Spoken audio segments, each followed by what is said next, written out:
Well, what a great week I had, got to tell you. Got some sun. I even did some whale watching. Yeah. But my past 7 days is nothing compared to the week Trump had. I got to take a deep breath just to go through it all.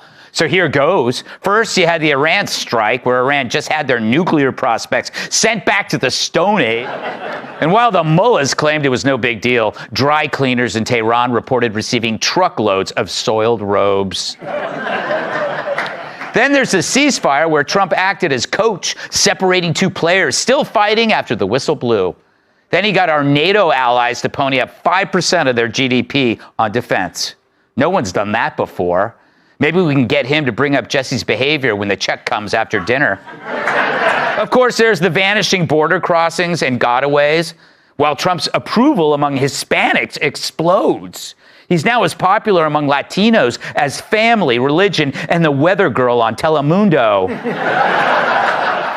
But I guess the Dems calling him Taco Trump kind of backfired.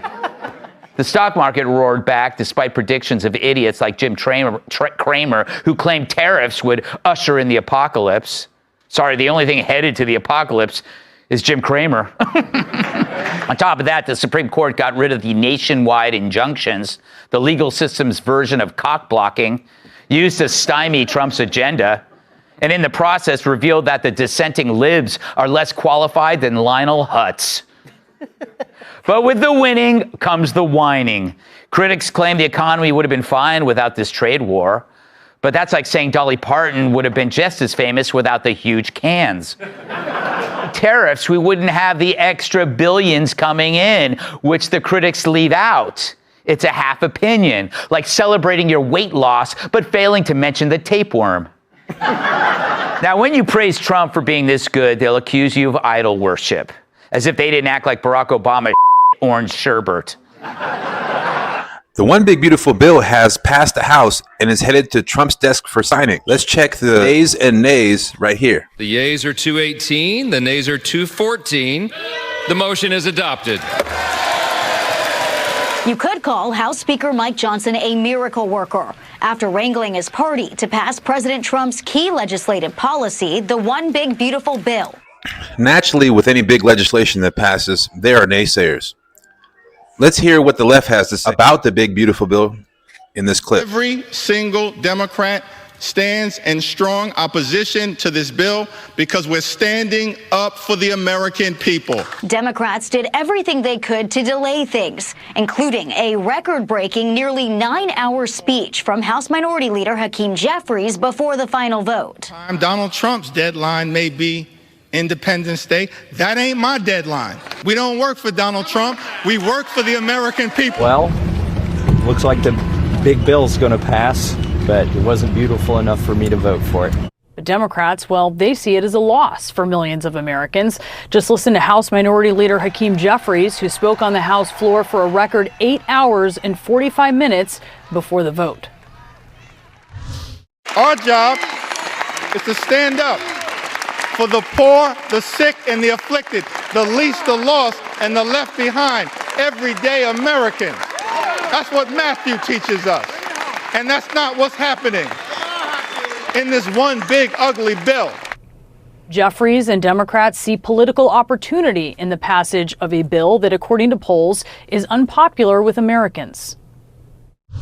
So I know that there are people concerned with what's happening in America, but understand what our journey teaches us is that after Project 2025 comes Project 2026. And you will have an opportunity to end this national nightmare. They're just finding something to attack them. I mean, that's it. There is no position. There is no goal. There is no set of ideas. It is just, what can we find a way to attack Trump? How can we say that he's a failure or what he did is not a success? Or I just, at this point, kind of, you start to lose credibility when on every single instance, you're just saying, nope, not good. Nope, not good. Nope, not good. No one will listen to you if you think that everything isn't done well. Like maybe one thing or the other, but if everything is not done well by the president of the United States, You have to be full of you-know-what at some point. While the Republicans rejoice and Trump is happy that the big, beautiful bill is finally headed to his desk for signing, some other people aren't so thrilled, including one of his former cabinet members, Elon Musk. Let's hear what he had to say after the big, beautiful bill was passed. Now comes with a double dose of existential terror for Republicans on the fence. On the one hand, the president over the weekend managed to drive one opponent of the bill out of seeking another term. On the other, Elon Musk has just weighed in on anyone voting yes, quoting him now. Every member of Congress who campaigned on reducing government spending and then immediately voted for the biggest debt increase in history should hang their head in shame. And if that weren't enough, he adds, and they will lose their primary next year if it is the last thing I do on this earth. Now, given that his Mars mission won't be ready to go for years, that's a lot of primaries. But that's not all. He also reiterated his call from 3 weeks ago for a new political party and says he would start one a day after the bill passes. Elon Musk came out with a new/old threat today, saying he would primary or push to primary any lawmakers who support this bill. That's a split again with the president. How does the White House view this? Well, it's interesting because a few White House officials were surprised that he came out today and said this, given he had gone largely quiet on his criticisms of the president and of legislation that he's trying to get passed. He had actually come out and said he regretted some of the things he said about Trump when they were sniping back and forth at one another previously. And so now to look at this, what he's saying, I mean, he's going after this and saying Democrats and Republicans are both in the wrong here. A new political party needs to be formed, that all of Washington, he says, is in agreement more than they are in disagreement, and threatening to primary Republicans who vote yes on this. Obviously, John, that is a lot of Republicans who are likely expected to vote yes on this that he's saying that he would be going after. But he's essentially trying to highlight what he says is the criticism of Republicans who complain about big spending in Washington and then are about to vote on this, given the estimates that we've seen, including from the budget office this weekend, of just how much this is going to add to the deficit.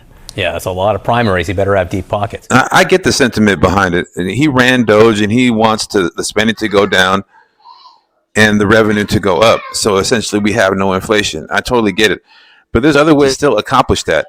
Rescissions packages signed after the fact can also accomplish the same. Elon is right, but his methods I don't think are the right way to go about it. That's how I feel about it. Let me know how you feel about it in the comment section. Speaker of the House says America is back. Watch Mike Johnson talk about it here. This day is a hugely important one in the history of our nation. We have a big job to finish, and that's why we're here on the week of July 4th, just a day before now, America's birthday. It was on that fateful day our founders pledged their lives and their sacred honor to this grand experiment in self-governance that we are now here to steward. It's an experiment that falls to us to guard and to protect it. We take that very seriously on this side of the aisle. In just a few moments, we will remind the world why the American experiment still endures today and why its best days are still ahead of us. Mr. Speaker, with one big, beautiful bill, we are going to make this country stronger, safer, and more prosperous than ever before. And every American is going to benefit from that. Yeah. I want to thank every single member of the House Republican Conference for pouring their time and their heart and their expertise and experience into this process. I want to thank all of our amazing staff members, all of them. Yes, today we are laying a key cornerstone of America's new golden age. And of course, our bold, visionary, fearless President Donald J. Trump. President Trump is the creator and the champion of the America First agenda. We will deliver upon that today. We've had spirited debates, we've had months of deliberation, and now we are finally ready to fulfill our promise to the American people. That's what we are doing today. That election was decisive. It was a bellwether. It was a time for choosing. And I tell you what, the American people chose overwhelmingly. They chose the Republican Party. And the reason they did that, they didn't come hesitantly. They came with hopeful anticipation. You know why? Because this is not your father's Democratic Party, okay? Amen. They went so far, full speed to the far left, And their radical, woke, progressive agenda, that nonsense that they tried to push on the people, was rejected by the people. Yeah. Reckless spending put the price of gas and groceries further out of the reach for hardworking Americans. It wasn't right. President Trump and our Republican majority in Congress are fixing all of that right now. President Trump said this week, we're the hottest country in the world again. My friends, that is an objective truth. Strength is back. America's back. Happy 4th of July, everybody. And during 4th of July, President Trump signs the big, beautiful bill into law. Watch the ceremony here. In a few moments, we're going to make official the greatest victory yet when I sign the one big, beautiful bill. And before I start, I want to tell you that I've never seen people so happy in our country because of that. Because so many different groups of people are being taken care of, the military and civilians of all types, jobs of all types. We're adding things like the biggest tax cut in the history of our country, child tax credits, and we've delivered no tax on tips, no tax on overtime, and no tax on Social Security for our great seniors. And that's why when you hear things like that, this is the most it's the biggest bill of its kind ever done by far, but we are going to have a situation, we are going to have something where people are going to realize the level of success and popularity of this bill. And sort of to close it out, it makes the child tax credit permanent for 40 million American families.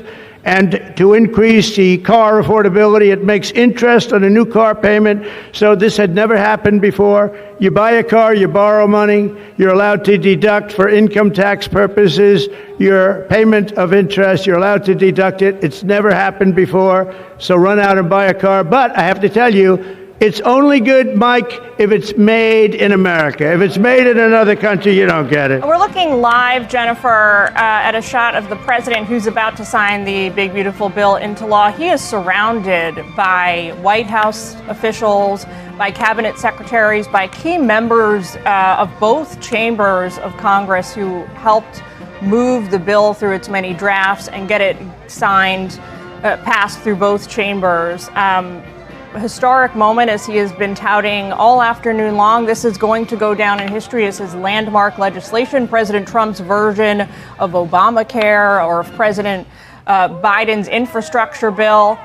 Mark Meredith is standing by. He is there, I think, still on the South Lawn.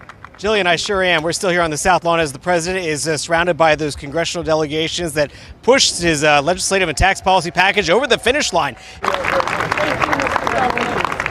Mr. President, this is the gavel we use to enact the big, beautiful bill, and I want you to have that for your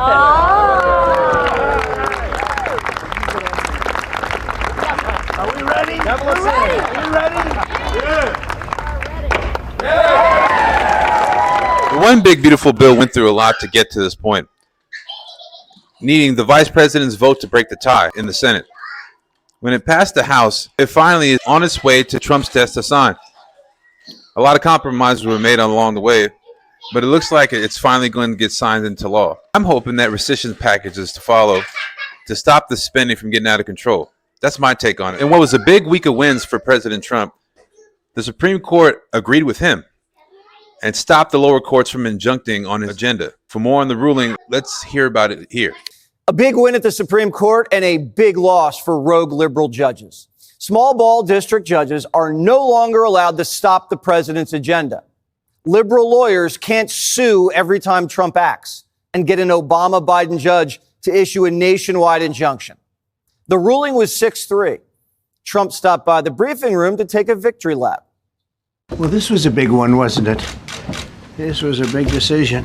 This morning, the Supreme Court has delivered a monumental victory for the Constitution, the separation of powers, and the rule of law. It gives power back to people that should have it, including Congress, including the presidency. And it only takes bad power away from judges. It really doesn't take power. It takes bad power, sick power, and unfair power. Bondi was there, and she said the nation just got a lot safer.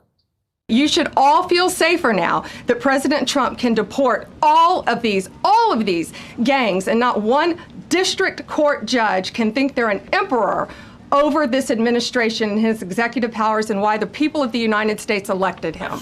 Among other things, rogue judges were stopping Trump from eliminating birthright citizenship. So after this ruling, birthright citizenship is getting fast-tracked to the Supreme Court. Justices hear the case in October. Thanks for this decision, and thanks to this decision, we can now promptly file to proceed with numerous policies that have been wrongly enjoined on a nationwide basis. And some of the cases we're talking about would be ending birthright citizenship, which now comes to the fore. That was meant for the babies of slaves. It wasn't meant for people trying to scam the system and come into the country on a vacation. Lawfare is officially dead. Frivolous lawsuits were the only thing slowing down the Trump agenda. With Democrats out of power, radical lawyers were the only resistance. Finally, a random judge in Maryland isn't more powerful than the president of the United States. Even CNN had to acknowledge that this was a big win for Trump, as they state so here. This is a big win for President Trump. Such a big win for the Trump administration, and not just Donald John Trump, the person, but the office of the president. Whoever comes next is going to get the benefit of this ruling too. The Supreme Court just admitted Trump wasn't abusing his power. Out-of-control judges were. Trump was asked a question about the tariffs, and in it was revealed what a certain economist said about the way he played tariffs when it came to global trade. Listen to what he says, and listen to Trump's response. Mr. President, a leading global economist just did a 180 and says your tariff plan, you may have outsmarted everybody with. It's the best question I've ever been asked, because I've been going through abuse for years on this. But Mr. Because as you know, we're taking in hundreds of billions of dollars, no inflation whatsoever. It didn't end there. Gas prices just hit 4-year lows right before summer. According to President Trump, no tax on tips wasn't originally his idea. Listen to the surprise person he got it from here. I will never say good-looking waitress, because looks don't matter anymore, you know, in our modern society. She happened to be beautiful, but I won't say that. I won't mention that. But nevertheless, a waitress came over, and I said, "How are you doing?" She said, "Not good, sir." "Why?" "The government is killing me on tips." And she looked at me, she said, "Sir, there should be no tax on tips." I said, "Say it again." "There should be no tax on tips." I said, "That's the coolest thing I've ever heard." Along with that, Rwanda and the Congo also reached a peace deal brokered by the United States. Let's hear Trump talk to both of their representatives in the Oval Office. Many American presidents overlooked this conflict. They didn't do nothing. Even myself, I cover President Biden's administration. I pressed many times about this conflict. People are dying in Congo. This country has so much potential, but they need help because this war is destroying the country. Right. They never gave me any answer. I shouldn't say this because it's politically incorrect. She said, "She's beautiful, and you are beautiful." I'm not allowed to say that, you know, that could be the end of my political career, but I said it anyway. But you are beautiful, and you're beautiful inside. So I wish I had more reporters like you. So you covered Africa for a long time? Yes, for over 10 years. Wow. I cover even your first administration. Yes, I know that. That's great. Well, thank you. That's so nice that you said that. Appreciate it. And I have one more question, Yes. Mr. President. Since we know in July or in the future, both President of Rwanda and the Congo will be coming Yes. to the United States. In Africa, President João Lourenço, the president of Angola, he is also the leader of African Union. Good. He Yes, I know. worked very hard to bring peace, but unfortunately... Let's get him here. Yes, that's okay. right. Would you invite him for me? Of course. Okay. No, we'll have. I know that he works very hard, and he's the head of essentially the union. This is the union all over Africa, and I'd love to have him. So you'll let him know. Of course, Okay? Mr. President. Thank you very much. Thank you. So we're here today to celebrate a glorious triumph, and that's what it is for the cause of peace. And this is a long time waiting. The signing of a historic peace agreement between the Democratic Republic of the Congo and the Republic of Rwanda. The conflict has continued, and it's been going on for many, many years. It's been going from, I guess they say 30 years. The Great Lakes region of Africa for a long time, and maybe even a time before that. How is the Great Lakes region? Must be beautiful, right? Beautiful, beautiful region, but they had a lot of war, right? A lot of fighting, a lot of death. It's displaced countless people and claimed the lives of thousands and thousands. But today, the violence and destruction comes to an end, and the entire region begins a new chapter of hope and opportunity, harmony, prosperity, and peace. Will, if you could, you could bring the letters over. Of course, sir. So in front of you, as you said, sir, these are the actual agreements that were signed, respectively, by the foreign ministers of the Democratic Republic of Congo and Rwanda earlier today, witnessed by Secretary Rubio. We've also prepared for you 2 letters. This is to President Paul Kagame of Rwanda, expressing your appreciation and congratulations for everything that's happened already, and of course inviting him to Washington for, as Dr. Bula said, what we hope will be the Washington Accords, finally setting the terms for peace and prosperity in this region, hopefully for a very long time. That's great. That's beautiful. That's for you. Thank you. And this is a letter to President Chikisade of the Democratic Republic of Congo, again congratulating him on settling this long-running war and inviting him to Washington, D.C. for the final conclusion of the agreement, hopefully soon. That's great.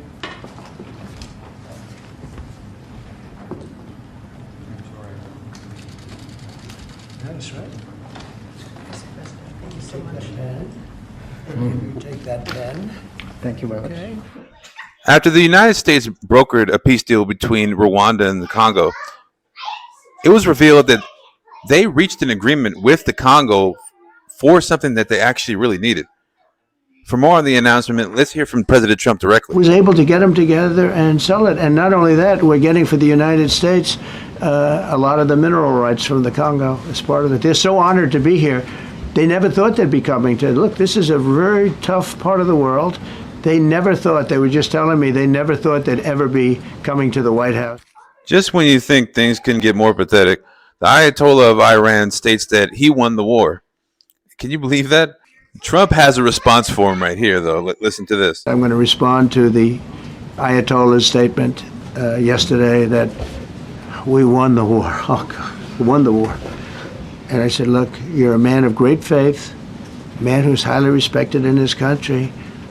You have to tell the truth. You got beat to hell. As you know, their sites were obliterated. They're very evil nuclear sites. They were, now has been proven. They hit it right down in the spot, 52,000 feet. Think of this dark, no moon, you couldn't see a thing. And they hit the refrigerator door, as they say. That's the size of a target. And it's amazing what was done. We're the only ones that could have done it. Donald Trump says he's the only thing keeping the Ayatollah alive. Quote, I wish the leadership of Iran would realize that you often get more with honey than you do with vinegar. Peace. The United States just signed a trade deal with Vietnam. For more on the deal, let's hear it here. Getting more details here on the trade deal that the president just announced with Vietnam. Eamon Javers joins us from the White House, Eamon, with some new tariff rates. Yes, Sarah, that's right. This is the first trade deal that we've seen since that deal with the UK, and the president putting out some more details here on social media just in the past couple of minutes. He says the terms are that Vietnam will pay a 20% tariff on any and all goods sent to the U.S. and a 40% tariff on transshipping. That's important because there's been a lot of concern about people trying to do an end run on tariffs of goods that are manufactured in China, then sent through Vietnam, and then out into the rest of the global economy. That seems to be an effort to put a stop to that. He's also saying here that the Vietnamese government will give the United States total access to markets for trade. In other words, the president says here they will open their market to the United States, meaning that we will be able to sell our product into Vietnam at zero tariff. The president going on to say here, it's my opinion that the SUV, or as it's sometimes referred to, large engine vehicle, which does so well in the United States, will be a wonderful addition to the various product lines with Vietnam. Which brings me to the questions of this video. Is this what you voted for? All these accomplishments that he had last week, including signing the One Big Beautiful Bill on the 4th of July, a historic agreement between Rwanda and Congo for peace, all these and more. And it's probably the best week of his presidency so far. That's how I feel about it. But how do you feel about it? Let me know in the comment section below. And in case you missed it, I just made a really funny compilation of funny moments with President Trump. Don't worry if you missed it because it's coming up right here.